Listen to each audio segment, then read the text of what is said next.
You can achieve an erection during foreplay without major difficulty. Everything seems to be working. But then during intercourse, sometimes within seconds, sometimes after a few minutes, it softens. And you're left frustrated, embarrassed, and completely confused about why your body works fine initially, but fails exactly when you need it most. What most men don't realize is that maintaining an erection requires continuous adequate blood flow, and your enlarged prostate is creating dynamic compression that restricts flow specifically under the physical conditions of intercourse. This isn't about desire. This isn't about attraction.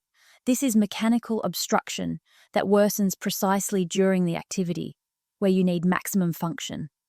Here's the anatomical reality that creates this specific pattern. Achieving an initial erection requires blood to flow into erectile tissue faster than it drains out. Once you have that initial engorgement, maintaining it requires continuous inflow to replace what naturally drains away. Your body accomplishes this by keeping blood vessels dilated and sustaining adequate pressure in the vessels supplying your penis. But when your prostate is enlarged, those vessels are already partially compressed at baseline. In a resting or low activity state, this baseline compression might allow barely enough flow for initial erection. But during intercourse, everything changes. Think of it like a water hose someone's partially standing on. Water still flows at reduced pressure. That's your baseline state with prostate compression. Now imagine that during use, someone shifts their weight and presses down harder. Flow that was barely adequate drops below the threshold needed. That's what happens during intercourse. The physical activity, the positioning changes, the pelvic muscle engagement all increase pressure on already compromised vessels. Blood flow that was sufficient for initial erection under static conditions becomes insufficient under the dynamic demands of sexual activity.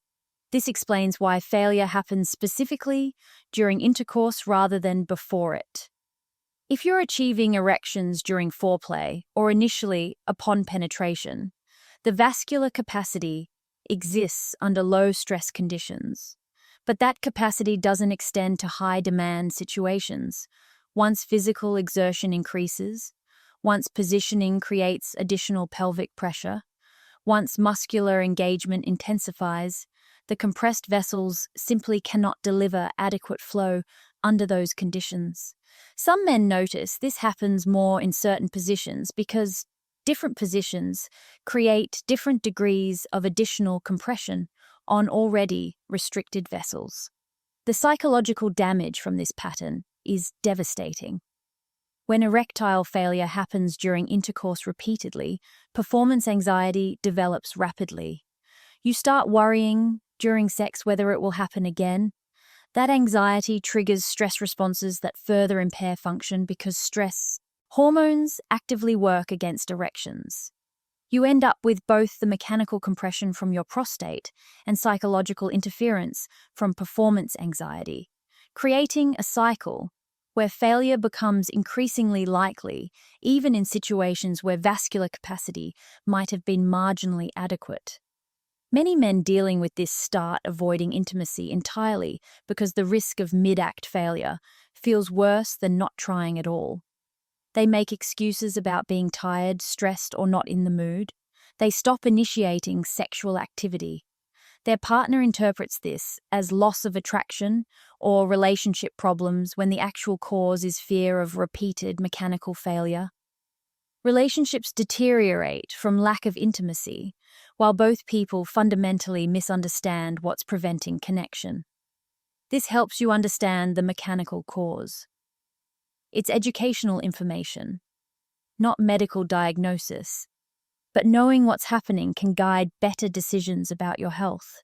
Some men try medications thinking they'll solve this problem, and medications can help by forcing more aggressive vasodilation that might overcome some of the compression, but they don't remove the compression itself. The prostate is still enlarged. The vessels are still being squeezed. And in many cases, medications provide initial improvement that becomes less reliable over time as the underlying compression worsens with continued prostate enlargement. You're treating the symptom while the root cause progresses unchecked.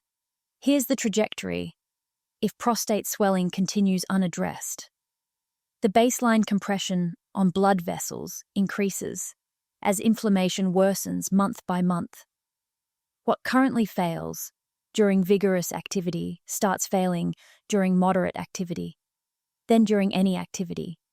Eventually, even initial erection becomes difficult because the compression has become so severe that adequate flow cannot occur even under resting conditions. The window of function you currently have, where you can achieve initial erection but lose it during use, collapses entirely. You progress from situation-specific failure to complete dysfunction. So what actually addresses this mechanical compression causing mid-act failure? The only approach that works is reducing the prostate inflammation, creating the vascular obstruction. When inflammation decreases at the tissue level, prostate size reduces. When size reduces, compression on blood vessels eases.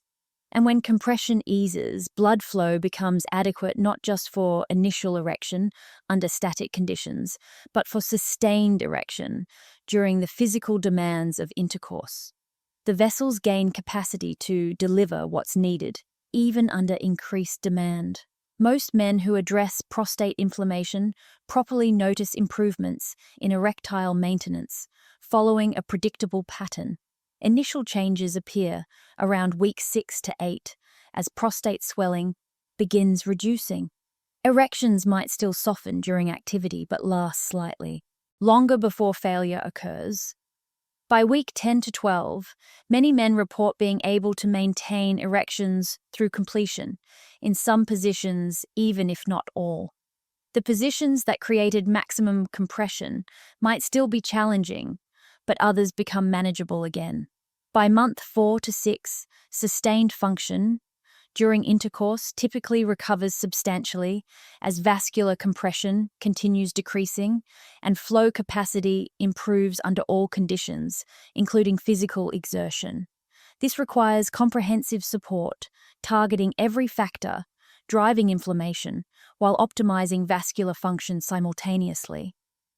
Natural compounds that reduce prostate tissue swelling, so physical compression decreases.